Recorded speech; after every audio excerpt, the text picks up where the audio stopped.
Hey, church, so glad you decided to join with us today. Wherever you're at, whatever's going on, I just want you to know that we as a church, we care about you and we want to be involved in your life. The best way for us to do that is for you to engage with us through our website. It's summitonline.tv/pray. If you go to that page, what you can do is let us know what's going on in your world. How can we engage with you? How can we help you? We want to be a church that even though you may not be physically here, you still feel like you're part of the family. And the second thing that kind of ties directly in with that, we are doing Project Christmas for 2022, and it's simply this. It's the idea that maybe this year your family could do Christmas a little differently. You could have a conversation with your family, and instead of one more present, each person in your family gives one of those up, and $50 per person that lives under your roof, that comes back to Project Christmas. In the past 10 years or so, we've raised roughly $50,000 a year by doing this, and every dime of that goes back to our local mission partners. It goes to people in need within our communities. And so I strongly encourage you to engage in that conversation with your family. Ask them, hey, is it cool if we don't maybe exchange gifts like we have in the past, but instead we make a huge impact in our community? Have that conversation. You can give online as well. We would love for our church to be able to continue this amazing tradition of reaching our community. Today, we are in Luke chapter 9, verses 37 through 43. If you were not with us last week or you're not up to speed on where we're at through our study of the Gospel of Luke, last week was amazing. It was the story of the Transfiguration, which all that means is Jesus took his three closest disciples, Peter, James, and John. He went up on a mountain and a Christophany happened, and that's a big word, but all it means is this: Jesus was glorified. His clothes became brilliantly white. He looked like a brilliant flash of lightning. God revealed who he was to those three. Moses and Elijah show up. Jesus and Moses and Elijah have a conversation. The three disciples are trying to figure out what's going on. It was literally the highlight of the ministry years for Jesus. And now as they're coming back down off the mountain, as Jesus has said, hey, I don't want you to tell anyone else about what you've seen until I have risen from the dead. They come down and they receive a reality check. And isn't this how life works? You have your greatest mountaintop moment and you come back down to reality and something bad happens immediately. And you're like, come on, God, we just had this moment. Like everything was so awesome. What's going on now? But that is what happens here with Jesus and all of his disciples. We will pick it up in Luke chapter 9, verses 37 through 41. It says this: the next day, when they came down from the mountain, a large crowd met him, that's Jesus. A man in the crowd called out. So one man spoke up louder than others. He said, teacher or rabbi, I beg you to look at my son. Hey, I need you.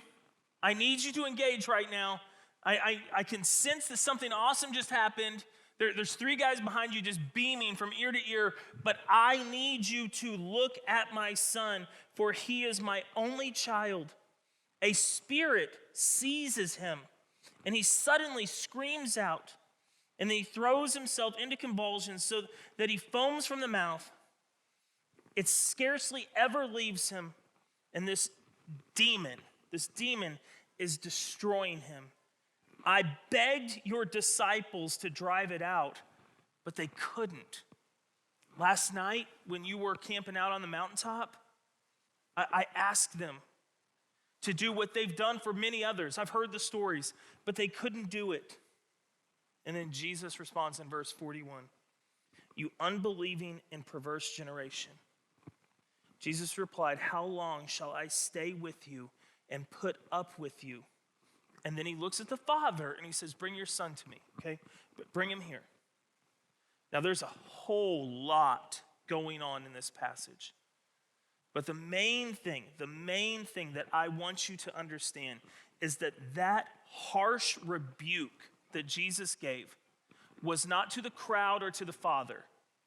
Mark tells us there were religious leaders within that crowd that were trying to begrudge the disciples that couldn't cast out the demon. Oh, Jesus clearly can't do what he says he does. Oh, you guys clearly aren't as powerful as everyone says you are.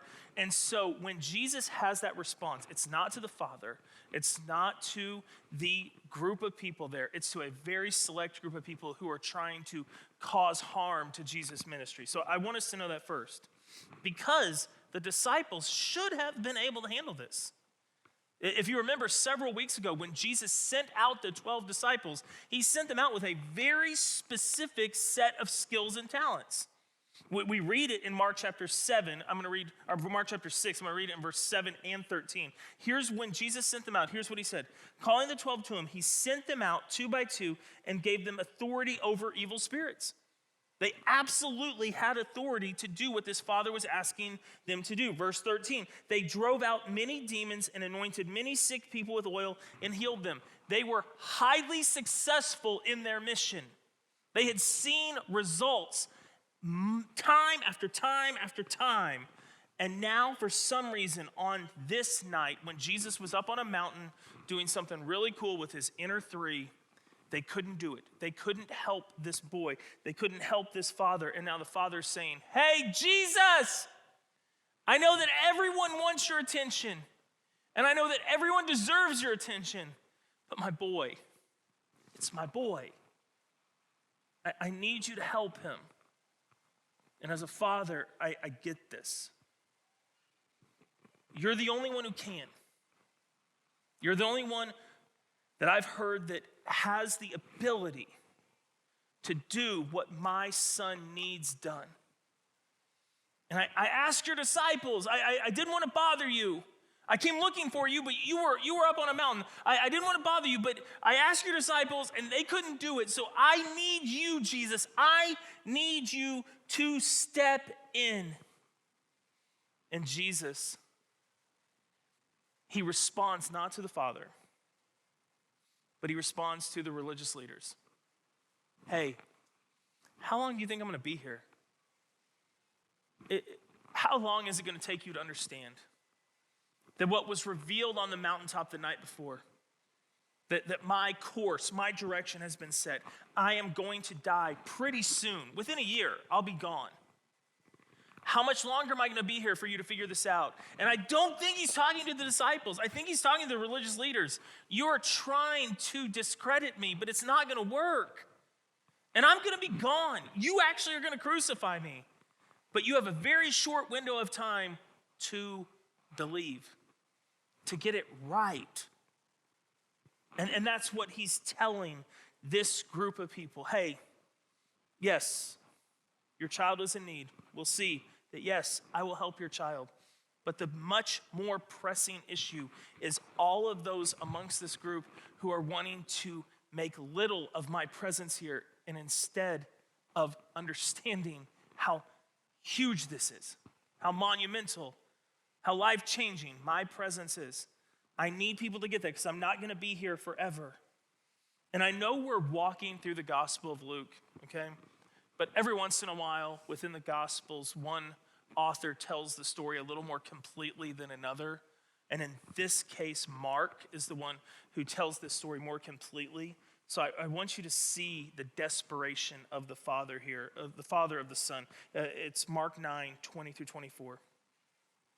When Jesus said, bring him here. So they brought him. And when the spirit that was taking over the son, when the spirit saw Jesus, it immediately threw the boy into a convulsion. He fell to the ground and he rolled around and he foamed at the mouth. Jesus asked the boy's father, how long has this been like this? Like, how long has this been taking place? From childhood, he answered, which, if it's a small child, you've got to think that means from as far back as I can remember. It's often thrown him into fire or water to kill him. So there's been a lot of people over the years who have tried to say, well, he has epilepsy. These are seizures. This is a known medical condition, but you don't have an epileptic seizure every time you walk by a fire that throws you into the fire, every time you're by a body of water that throws you in a body of water. This boy is demon-possessed, and oftentimes the spirit has tried to kill him. But, hear this, but if you can do anything, take pity on us and help us. And Jesus hears those words, the desperate plea of a father. And he responds in a way that I think we all need to hear and understand and process. Put yourselves in the shoes of this father. If you could just take pity on us and help us, if you could, please do something. Verse 23, Jesus says, if you can do something, if everything is possible for him who believes. Everything is possible. And immediately, the boy's father exclaimed, I do believe. That's why I'm here. I do believe. Help me, please, Jesus, help me overcome my unbelief.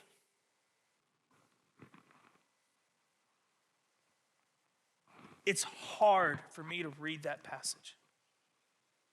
As a father that would do anything for my sons, that would take on their affliction, that would lay down my own life for them, to know that their best shot is for me to get them to Jesus and then find his disciples, which is the next best thing, to find out that Jesus and three of them are on a camp out up on a mountain, and then to see Jesus coming down the mountain in this great victorious moment because it's been the highlight of his ministry thus far, and for me to say, please, Jesus, help, and then for him to say, if,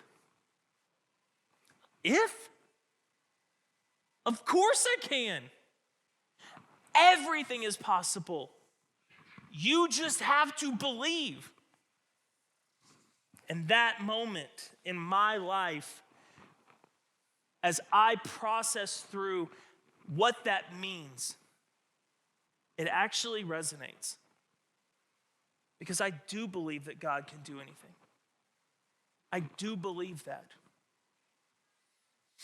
I believe that sometimes when we pray, the answer is no, but that is also for our good. But I believe that oftentimes God is looking at me saying, you don't have because you don't ask. And the main reason why we don't ask is because we don't believe. We don't think it's possible. Jesus' actual response in the Greek is a little tricky to translate. So here's literally what he said, okay? In regards to your remark about my ability to help your son, I'll tell you this. Everything depends upon your ability to believe, not on my ability to act. And I want you, church, to understand theologically that statement is 100% true.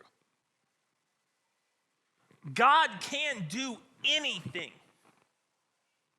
And whether or not he responds or not is not based on some limited ability on his part, but on our ability to believe. Everything is possible for him who believes because God can do anything. Those who have faith will see the limitless power of God in their life. And I know we're on a very, very slippery slope here. So you're saying the reason some of my prayers are not answered is because I don't believe enough? Yes. But also maybe no. Okay, this isn't some scorecard. This isn't about, did you do it right? Did you pray enough? Did you go to church enough? Have you put God in your debt? That's not what this is about. That's where we as humans, we take this. But believing that God can do anything and then trusting him with everything are two different things. I'll say that again. Believing that God can do anything and then trusting him with everything are two different things. And he desires for us to trust him with everything. Knowing that we are trusting in the one who can do everything. He's got it. Now, what happens in this story is either the Father's loud voice or Jesus' appearance on the scene, there's a large crowd of people now running. Okay, the Father has made his request to Jesus. Jesus has told him the theological truth that, hey, I can do anything. You just got to believe. And so here's what happens next. Mark chapter 9, verses 25 through 29. When Jesus saw that a crowd was running to the scene, he rebuked the evil spirit, the demon that was in the boy. He said, "You deaf and mute spirit, I command you, come out of him and never enter him again. He is free of you." The spirit shrieked, convulsed him violently, and then came out. The boy looked so much like a corpse that many said, "Oh no, he's dead." But Jesus went over and took him by his hand, just like he had Jairus' daughter. When he said, "Talitha cum," get up. He took the boy by his hand. We don't see what he says here, but he lifted him to his feet, and the boy stood up. And that moment is over. And I want you to realize this, how quickly Jesus can change your reality. For this father, his son has been tormented from childhood. That's all we know. But let's assume it's been a long time. And now that boy is freed from that torment. He gets to go home. He gets to see his brothers and sisters, his mom, and his father gets to say, he's good. And Jesus did that. But the disciples, they're still reeling because they had failed the day before. They'd failed to do what Jesus just did without any energy whatsoever. No effort. They had failed. So, after, verse 28, Jesus had gone indoors. His disciples asked him privately, "Why couldn't we drive it out? We've done it before. We've seen it happen. Why couldn't we drive it out?" And he replied, "Oh, well, that kind," I love it, "this kind can come out only by prayer." Now, there's a problem. Mark, Luke, the two that tell this story, neither of them tell of Jesus saying any kind of prayer over the boy. So when he says these can only come out by prayer, he didn't pray anything. So what does he mean? Well, remember from last week, what was the purpose of the trip up the mountain? Jesus took Peter, James, and John up there to pray. And when they fell asleep, what was Jesus still doing? Praying. And while he was praying, the transfiguration happened. Prayer. Communion with the Father. That's how you have the power to do this. And he's teaching them a valuable lesson that they will need when he is gone. Your strength, your ability, your calling, everything you need to do what I'm asking you to do is contingent upon your connection to the Father. You can't get cocky. You can't assume that just because you did it once, you can do it again. You need the power source in your life. You need prayer. You need to be connected. And how often do we live our lives for days, weeks, months because things are going well with no connection to the Father, and then all of a sudden something bad happens and we go, "God, help us, God, hey, I need you right now." And it appears like he doesn't respond to our need. But then you can maybe hear the voice now of Jesus going, "Oh, well, that only gets better with prayer." And you're going, "But no, I did. I prayed." Oh, no, but you haven't been connected. You haven't been living your life in communion with me. I love you. I know you. I'm more than willing to help you. Oh, and by the way, I can do anything. I can do the impossible. But you have failed to keep that connection alive. I know we don't love to hear that, but it makes a ton of sense to me. Jesus is not an ATM that we pull up to anytime we just need a little bit of power. Put in the pin and call out. Jesus is someone who desires a relationship with us every single day of our life.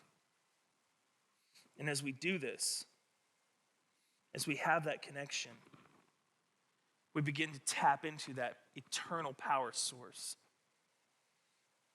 Just because we're in the Gospel of Luke, I want to read how he finishes this story. It's Luke chapter 9, verses 42 and 43. Even while the boy was coming, the demon threw him to the ground in a convulsion, but Jesus rebuked the impure spirit, healed the boy, and gave him back to his father. Verse 43. And they were all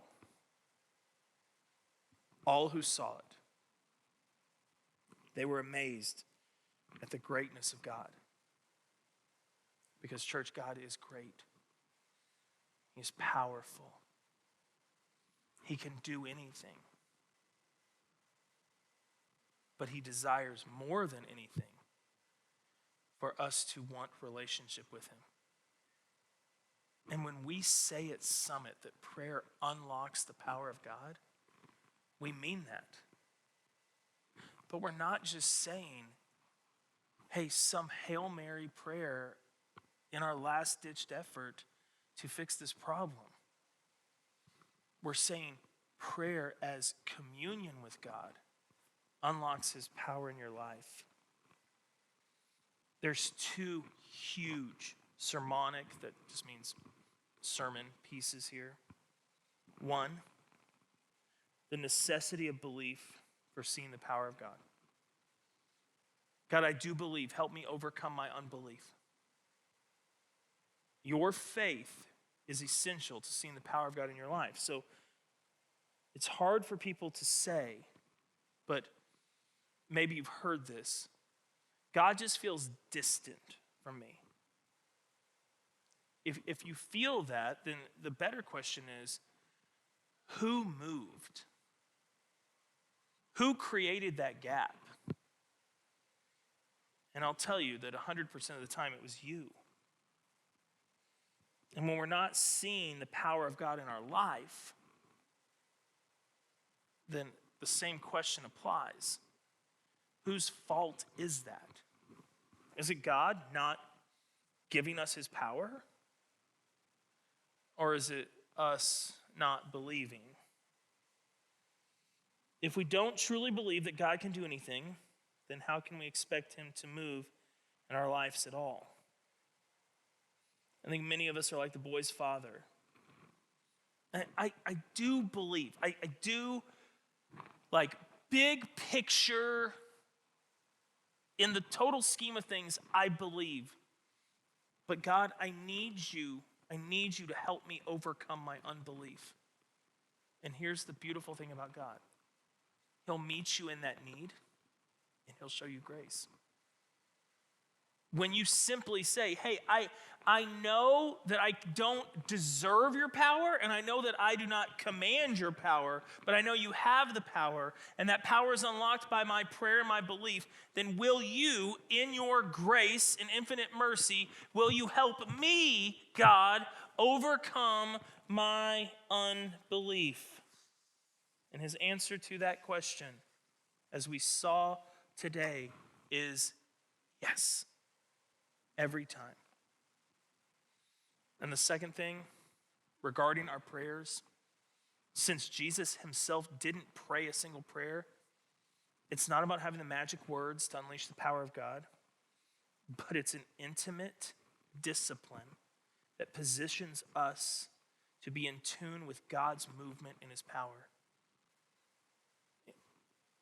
The reason that I would encourage everyone to have a quiet time every day with God is so that in those seasons where you need his movement, it's not foreign, it's not forced, it's not reactionary, it's relationship. I would encourage each and every one of you to have a prayer journal. Well, Todd, I don't journal. That's not how I roll. Okay, then figure out some way to simply do this. Keep track of what you're asking God to do, because sometimes he doesn't respond immediately. But in my experience, when I have charted what I'm asking God to do, and I do that over the course of 6 months, 8 months, a year, I can look back and go, I prayed that prayer because that was the biggest thing that mattered on that day. And then now, 4 months later, that doesn't matter at all because things actually worked out. It's like there's someone up there working for my benefit. Jesus made it a habit to consistently retreat, to recharge, and to connect with the Father. And he was Jesus. If anyone didn't need to do that, it's him. But he modeled for us the importance of that communion. Brother Lawrence wrote a book called Practicing the Presence of God. And in that, he said, there's no greater endeavor for a man than to commune with our glorious God. There's no greater endeavor, there's no greater work that you will do than to commune with our glorious God. And I have to agree with him. And I think that's what Jesus was trying to teach his disciples. Why couldn't we do it, Jesus? We've done it before. What was the problem? You were doing it in your own power. You forgot God. That type, that only comes out with prayer. Not some magical incantation, but prayer. When I was up on the mountain praying, what were you doing? And we don't know this for a fact, but my guess is they were taking a vacation. They were relaxing. They were frustrated they didn't get invited up on the mountain. And then they had to do the work, and they couldn't. They didn't have the power. If you lack the faith today to believe, simply do this. Ask God to help you overcome your unbelief. Ask him to. Hey, God, I'm hearing what's being told to me today. I'm struggling with it, but hey, can you help me believe in you? And here's the coolest thing about God. He goes, yeah, that's absolutely what I'll do. I'll meet you in that. I'll meet you in that request. And the second thing, and this is my final point, how do you need God to move in your life today? Just, it's week after Thanksgiving, like, life should be good, but I bet you're reeling with a bunch of stuff. How do you need God to move in your life today? And do you believe that he can? Do you believe that whatever you're going through, he can move? And if your answer is yes, then ask him to do so, and he will. That's belief, that's faith. But if your answer is, this one seems like it's a little too much. There's too many moving parts, too many components, too many people involved. And if that's where you're at, that doesn't throw God for a loop at all. He would just simply say, hey, that situation, that one, that's remedied through prayer. And so what I need you to do is I need you to ask me to help you overcome that unbelief and then watch me move in mighty ways.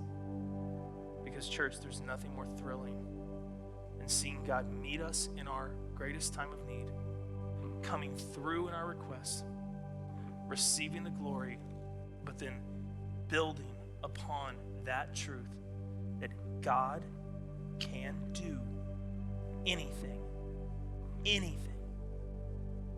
if you believe. Father, help us to believe. Help us to overcome our unbelief. Meet us in our times of need. Show us your power and your mercy and your grace. We love you so much. And it's in your name we pray. Amen.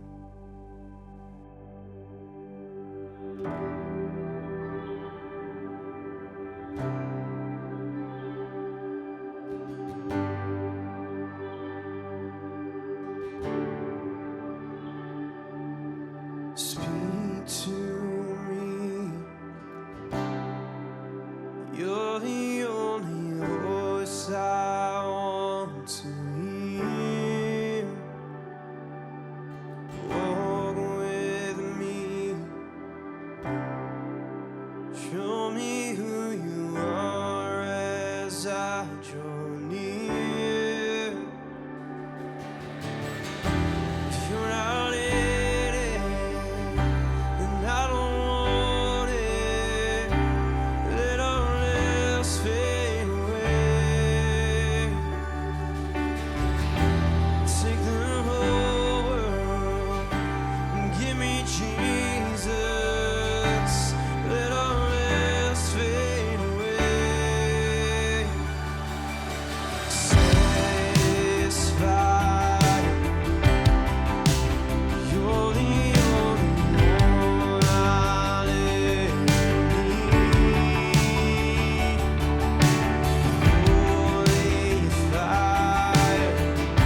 is crowned with glory now.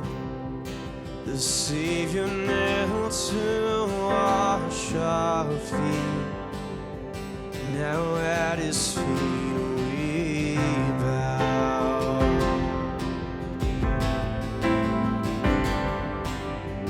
The one who wore our sin and shame, now robed in majesty, the radiance of perfect love now shines for all to see.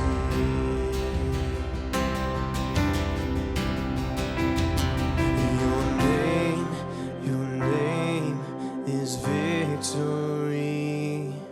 All praise will rise to Christ our King. Your name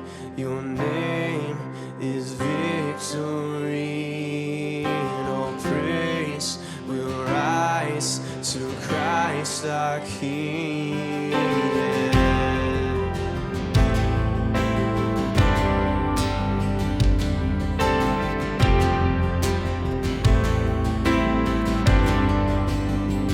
The fear that held us now gives way to Him who is our peace. His final breath upon the cross is now alive in me.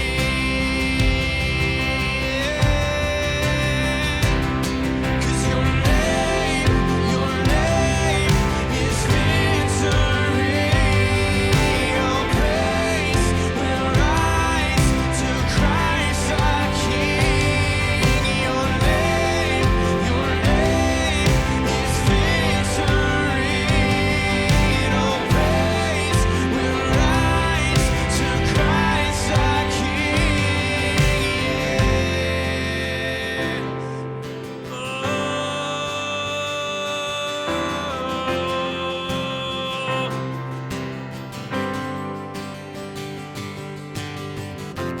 By your Spirit I will rise from the ashes of defeat. The resurrected King is resurrecting me. In your name I come alive to declare your victory. The resurrected King is resurrecting me. By your Spirit I will rise from the ashes of defeat. The resurrected King is resurrecting me. In your name I come alive to declare your victory. The resurrected King is resurrecting me. By your Spirit I will rise from the ashes of defeat. The resurrected King is resurrecting me. In your name I come alive to declare your victory. The resurrected King is resurrecting me.